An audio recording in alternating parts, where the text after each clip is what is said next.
तो नमस्कार, प्रणाम, गुड इवनिंग, शुभ संध्या। कैसे हैं आप सभी लोग? उम्मीद करते हैं कि आप लोग स्वस्थ और मस्त होंगे। तो हम शुरू करेंगे आज का अपना पहला क्वेश्चन जो हमारा रहेगा।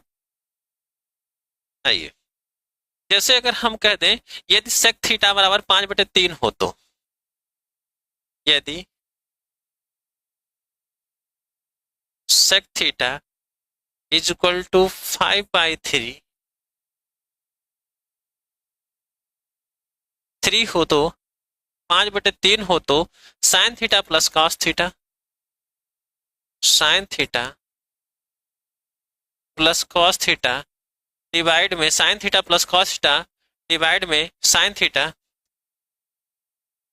माइनस कॉस थीटा का मान होगा। यह आपको बताना है। ठीक है, चलिए, तो इस प्रश्न का आंसर आप लोग बताइए तो फटाक से।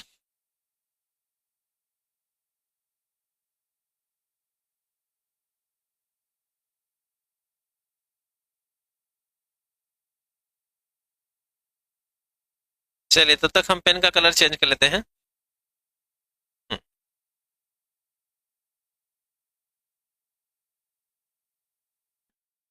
तो अब हम चर्चा करेंगे।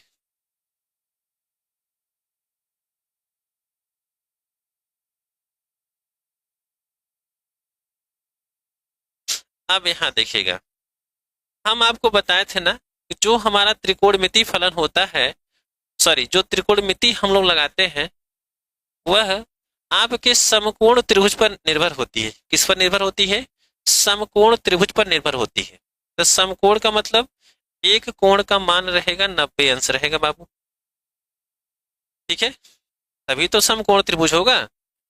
तो आपको यह भी बताए थे कि बड़े कोण के सामने की जो भुजा होती है वह होती है बड़ी, होती है ना बड़ी। तो अगर मान लेते हैं यह आपका कर्ण है, ठीक है, यह आपका आधार है,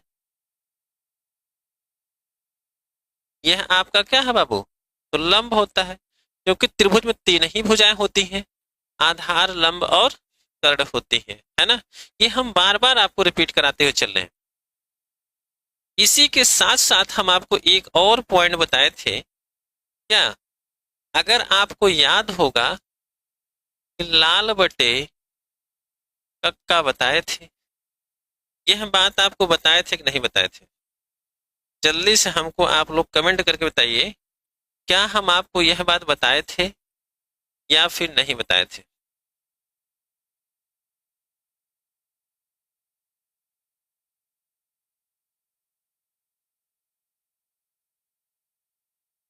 बताए थे ना? 17/8। तो हम आपको यह भी बात बताए थे, जो ये पहला पॉइंट होता है, ये ऊपर यानी ये वाला पॉइंट आप देखिएगा, यह आपका होता है साइन। पेन का कलर थोड़ा चेंज कर दें। यह आपका होता है कॉस, यह होता है टेन, यह क्या होता है? उसका अपोजिट, टेन का उल्टा कॉट, कॉस का उल्टा सेक, और साइन का उल्टा होता है बाबू कॉसेक होता है। यही तो होता है।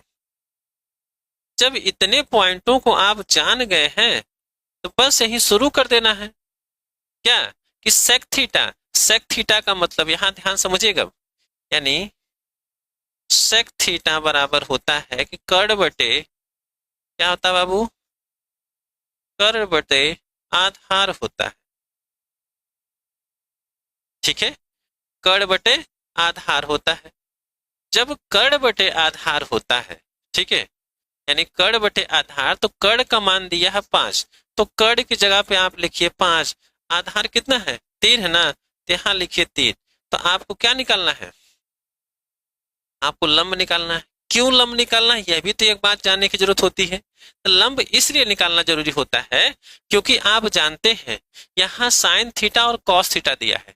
इस साइन का मतलब होता है कि लंब बटे कर्ण होता है। तो यहाँ कर्ण और आधार दिया, लंब नहीं दिया है। तो इसके लिए हम क्या करेंगे? लंब को निकालेंगे। तो लंब को निकालने के लिए आप जानते हैं एक हमारी प्रमेय होती है जिसका नाम होता है पाइथागोरस प्रमेय। क्या होता है भैया? पाइथागोरस प्रमेय होती है। ठीक है, पाइथागोरस प्रमेय हमारी क्या होती है कि कर्ण का स्क्वायर बराबर होता है लंब का स्क्वायर प्लस आधार का स्क्वायर होता है, यही न होता है। तो कर्ण का जगह 5 है तो 5 के आप स्क्वायर करेंगे तो 25 हो जाएगा, बराबर लंब, लंब तो हमको दिया ही नहीं है, लंब ऐसे रहने दीजिए, लंब का स्क्वायर, आधार, आधार 3 है तो 3 त्रिका 9 हो जाएगा, 9 आप देख रहे हैं इधर प्लस उधर जाके माइनस हो जाएगा, तो आप लिख सकते हैं 25 माइनस 9 बराबर लंब का स्क्वायर, इसमें से घटाएंगे 16 हो जाएगा। जब इधर से आप करड़ी स्क्वायर हटाएंगे तो इधर करड़ी लग जाएगा, तो लंब बराबर आप देख रहे हैं निकल के आ गया कितना 4 हो गया, क्योंकि करड़ी में 16 का मतलब कितना होता है 4 होता है।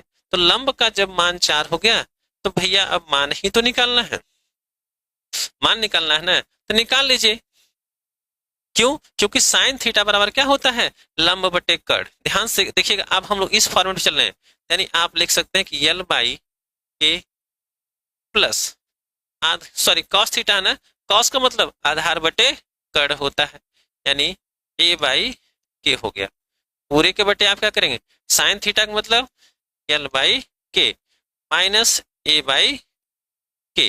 अब सबके मान को रखिए, आप लंब का मान अभी आप कितना निकाले 4 ना, तो 4 बटे में कर्ण का मान कितना बाबू, तो आप कहेंगे 5 है, वहां देखिए 5 है ना, तो 5 आप लिखिए, माइनस आधार कितना है, तो आधार यहां देख रहे हैं आप 3 है, ठीक है 3 बटे, ठीक है कर्ण का मान 5, पूरे के बटे यहां हो जाएगा 4 बटे 5, अरे यहाँ प्लस ना माइनस आधार 3 बटे 5 हो जाएगा।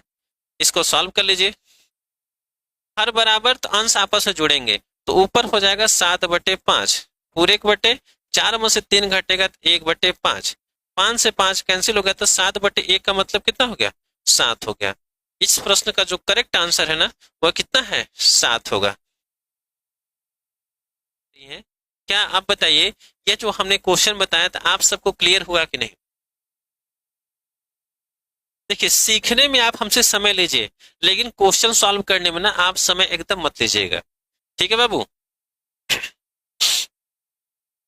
एक बार कमेंट करके बताइए कि आप सभी लोग क्या ये क्वेश्चन आप सबको क्लियर हुआ, एक बार आप देख सकते हैं।